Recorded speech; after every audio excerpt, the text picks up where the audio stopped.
தம்பி உங்களுக்கு என்ன வேணும்? அண்ணா ஒரு பைட் சிகரெட்டு 2 கப்பு 1 லிட்டர் வாட்டர்ண்ணே. சார் தம்பி நீங்க கருப்பசாமி உங்க மகன் தானே?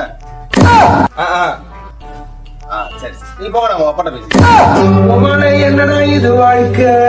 தம்பி